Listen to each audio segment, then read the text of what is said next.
Good evening to our viewers here in Guyana and online. I'm Travis Chase with the Wednesday, July 25 edition of the HGP Nightly News. Here's what you need to know this evening. Unfair competition by foreign owners of stores in Georgetown places licensed cambio operators at a disadvantage. The finance minister urges adherence to the law as registered operators cry foul. Here's more. It's now becoming clearer that a lot of foreign currency transactions are not handled by commercial banks and the 19 cambios registered with the Bank of Guyana. Cambio dealers told Nightly News that stores owned by foreigners in Georgetown are openly conducting foreign currency transactions with exchange rate boards displayed at vantage points in their business places. The result is that registered cambio dealers who operate from 56 locations as far away as in the Rupununi are feeling the squeeze. Finance Minister Winston Jordan recently urged the authorized regulatory agencies to enforce the law. You know, what is the law, and we should be enforcing the law. If there are to be changes to the law, then we must do that. But until we change the law, we should be enforcing the law. And the law says only licensed dealers in foreign currency should be trading in foreign currency. I mean, you'll think about it, those licensed dealers pay a hefty fee every year. And it must be a bit for them to see unlicensed dealers accepting foreign currency and the authorities not doing anything. Millions of US dollars brought into the country monthly by Cuban traders, in particular, is said to be changing hands in stores owned by foreigners in Georgetown. And while arguments in some quarters suggest that it is safer to do foreign currency transactions at those stores rather than at the registered places, the finance minister is not buying that. I don't want people being locked up, but at the same time, we want to run enough education programs to let people know, especially non-English speaking people know, that there are enough cambios available in Regent Street, in Robb Street, in Water Street. And I believe he is persuading some to go to the new airport for them to change their currency there. And I don't buy this thing about robberies when you're going to... Many other people are going into cambios and changing money or buying money, you know, as such. So I don't really buy it. Apart from violating the law, unregistered foreign currency dealers help to create a negative view of Guyana's financial sector by crucial international watchdog agencies such as FATF. Travis Chase, HGP Nightly News. The Georgetown municipality is facing serious challenges with squatting. In some areas, the squatting is posing a serious health hazard. Yanis Abrams tells you more. It was brought to the attention of city councillors that squatting in Georgetown is a source of health hazard that councillors want to avoid. Councillor Noelle Chauchi expressed concern at Monday's statutory meeting over her observation of a curious situation in Rassville regarding the unsafe disposal of feces by some residents. She said the situation is being compounded by the erection of haphazard dwelling places that are not equipped with proper sanitary facilities. She urged the council to regularize the community. I have encountered in Rassville that there are people who are using the basic SNS to dispose of their feces. And I would like to ask the public health officers to visit Rassville, because on from my observations, a lot of those people on those houses on the dam day don't have toilet facilities. So I would like to ask them, through you, ma'am, to do such a thing for us and to issue them with a deadline by which they have to put their facilities in order. Mayor Patricia Chase Green told the council that she visited the Rassville community on Monday and was made aware of the problem.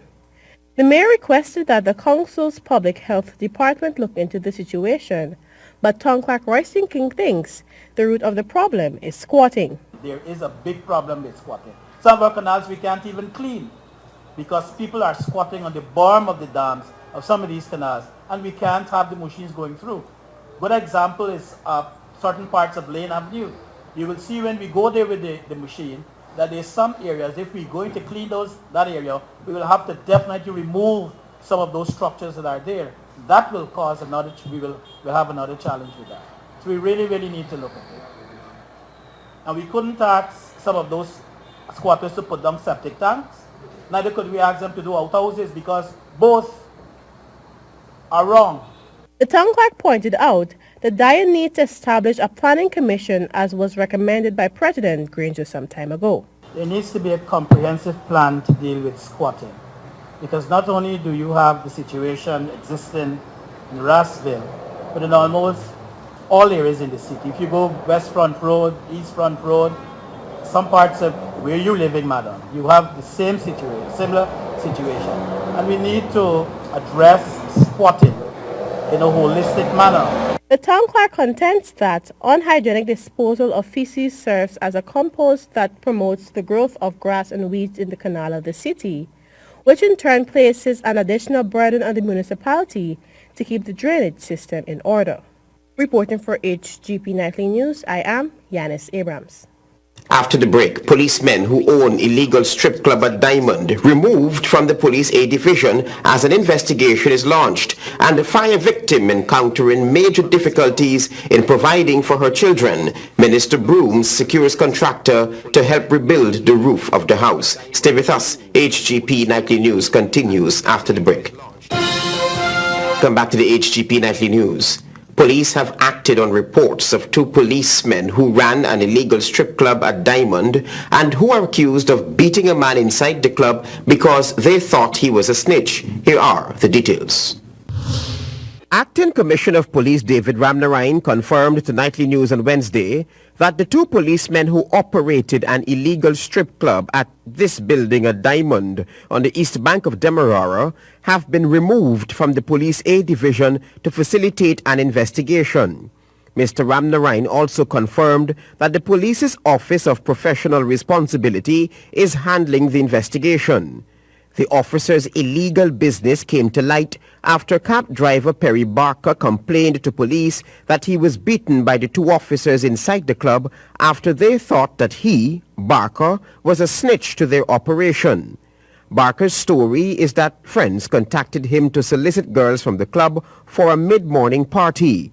Barker said that after his friends arrived at the club, the policemen, an assistant superintendent of police, and a corporal were contacted and the girls came over. It was after Barker went to collect payment for a drop-off that he was locked inside the club and beaten. He told Nightly News that he was later offered compensation by the ranks to keep the story away from the police and the press. Sing call me upstairs and start talking to me, telling me you have to understand, well, I saw, and you willing to compensate me. But I fear for my life. Yes. Very fear for my life. Nightly News was late Wednesday informed that the girls who worked at the strip club were told to seek employment elsewhere, as the operations of the illegal club have now come under investigation.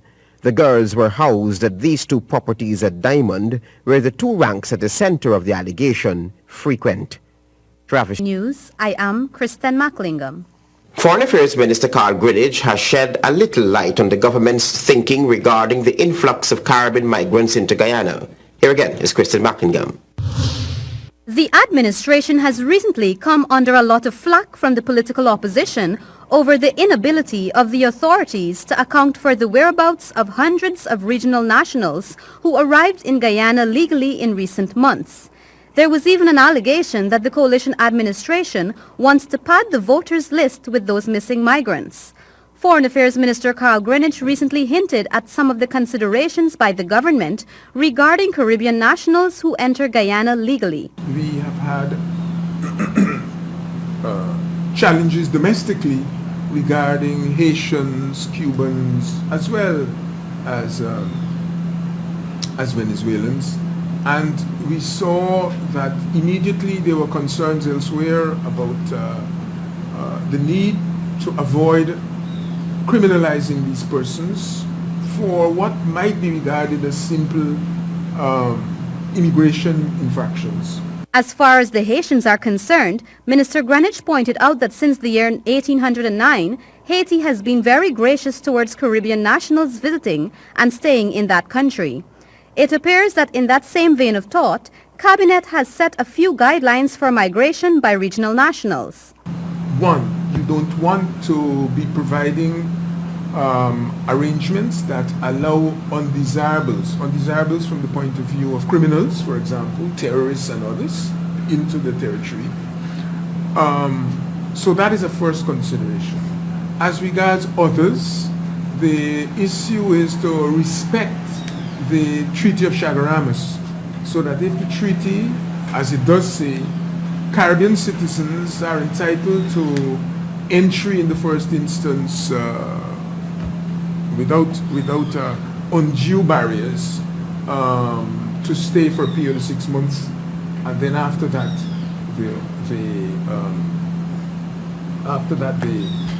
the immigration authorities may decide whether to extend it. The authorities have established soft guidelines for regional nationals who desire to stay in Guyana.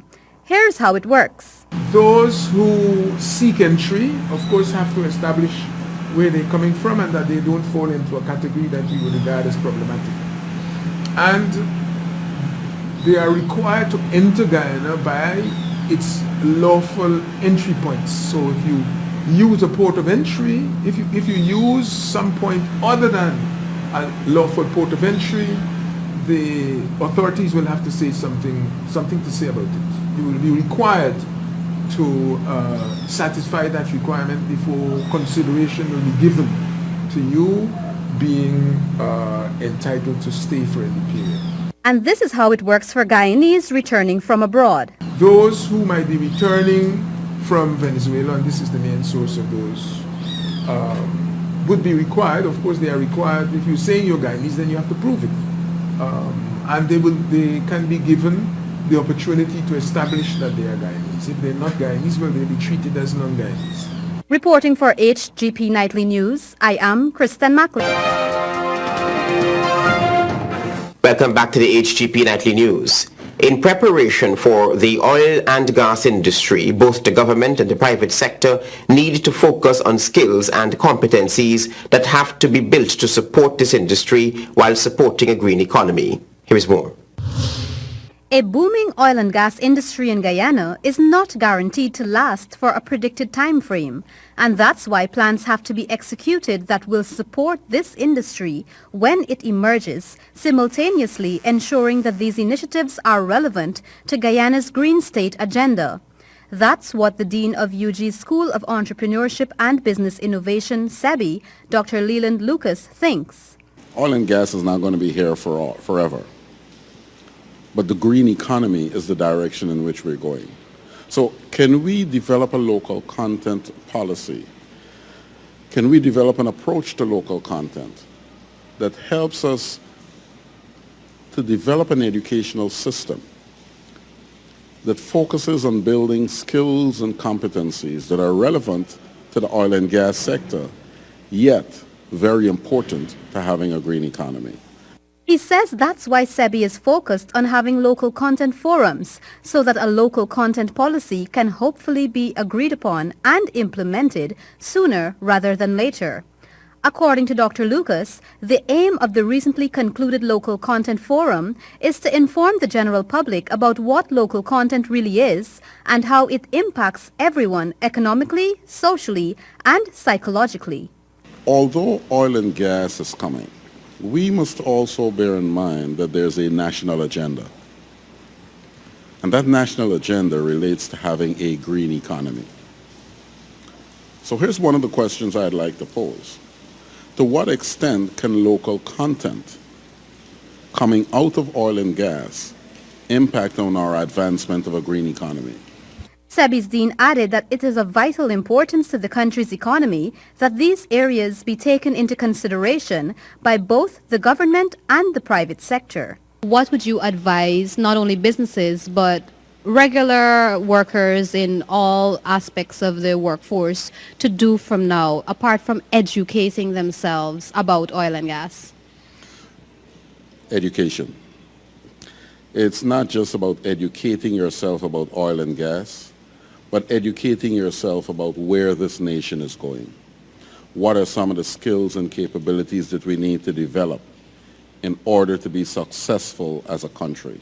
look at the small and the very large ways in which you can change or help this issue of local content to change your approach to doing business, your approach to life in general, and see to what extent that can be transitioned into your activities as part of the green economy.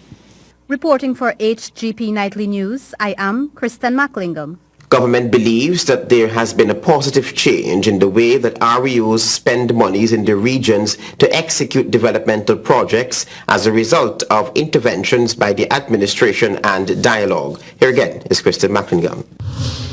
Recently, there have been allegations coming out from some regions that their regional executive officers have not been spending monies wisely and situations where overpayments have been made. But Minister of State Joseph Harmon says that he believes there has been a notable change for the better in this regard. Because there's been a greater level of interaction between the regional executive officers and the Ministry of Communities. There's also been a greater level of interaction between the REOs, the permanent secretaries of ministries, and the central government. We have held what we call ministerial plenaries, where the permanent secretaries have been invited. We have held, I think, one or two where the regional executive officers have also been invited. According to Minister Harmon, it is his administration's job to ensure that the government processes and systems of accounting in each region are recognized and followed. And this is what the coalition government intends to have happen, he added. There may be, in some cases, a little variation here and there by individual REOs, but that I can say it's more an aberration rather than the rule.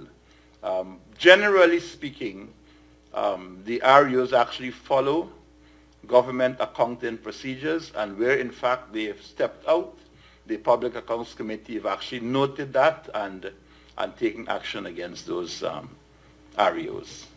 The issue of overspending and overpayments by regional authorities is nothing new to Guyana, and under the previous administration there were many allegations of such actions.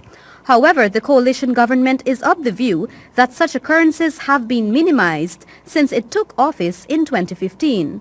Reporting for News coming out of the CAC Games. The Guyana men's squash team of Sunil Seth, Jason Ray Khalil and Nyron Joseph defeated Panama by 3-0 in the first of their pool matches. They, however, were defeated by Colombia 3-0 later on Tuesday evening.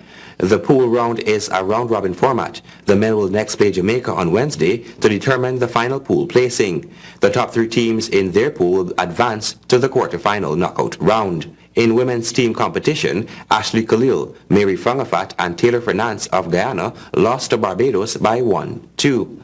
They face powerhouses Colombia in their other pool round match on Wednesday, with the top 2 finishers in the pool advancing to the semi-final knockout round.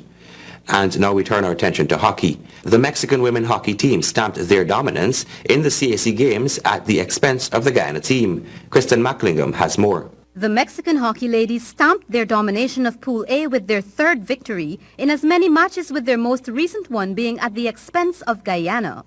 The Guyanese team management knew Tuesday's match would have been a tough challenge based on what they have seen so far of Mexico and on the results prior to the games. As a result, Guyana started with a defensive structure, which seemed to be going well only up to the 5th minute when Mexican striker Fernando Oviedo unleashed a reverse shot that caught Guyanese goalkeeper Alisa Chavir by surprise as it ricocheted off the inside of the far post and shook the net viciously. The Guyanese ladies shook off the early setback and played a competitive half of hockey, despite facing greater pressure from Mexico than they were able to impart themselves. After a halftime score of 1-0, Mexico would begin the second half in similar fashion as a mistrapped aerial pass was pounced upon by a Mexican midfielder who drove forward in counter-attack before splitting the Guyanese deep defense with a through pass to captain Michelle Navarro. Faced with the oncoming Chavir, Navarro skillfully and deceptively guided the ball past the right leg of the goalkeeper for Mexico's 2nd goal of the match. Although Mexico had a few more chances, Chavir was rock solid in goal for Guyana as usual, and the match finished with the Mexican 2-0 victory. This match places Guyana at the bottom of the 4-team Pool A, which is led by Mexico, followed by Cuba with the Dominican Republic in the 3rd spot. Pool B finds Trinidad and Tobago in the top spot, followed by Barbados, Jamaica and Guatemala in that order.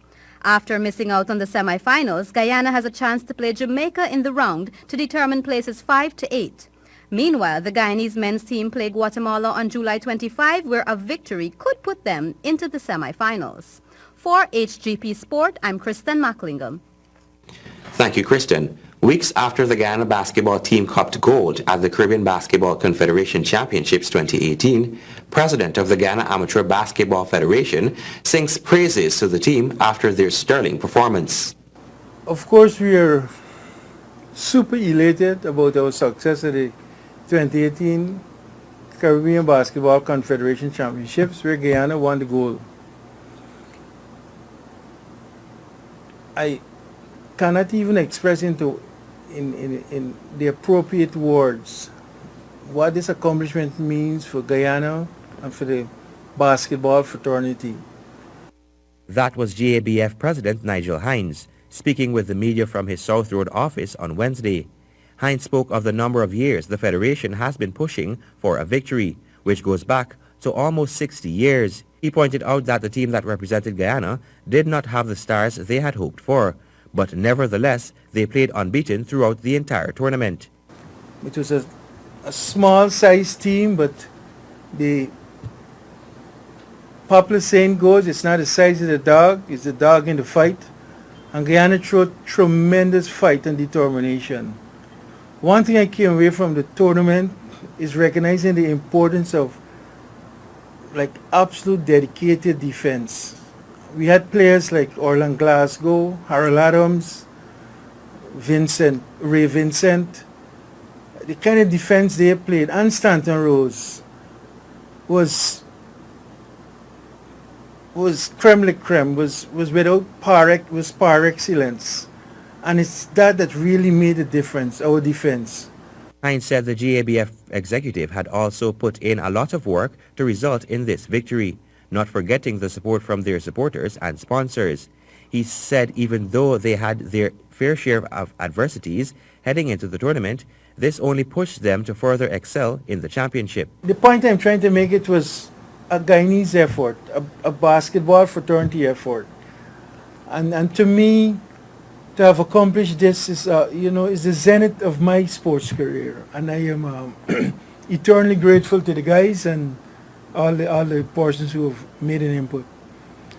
The players will be rewarded this weekend for their performance at the CBC Championship.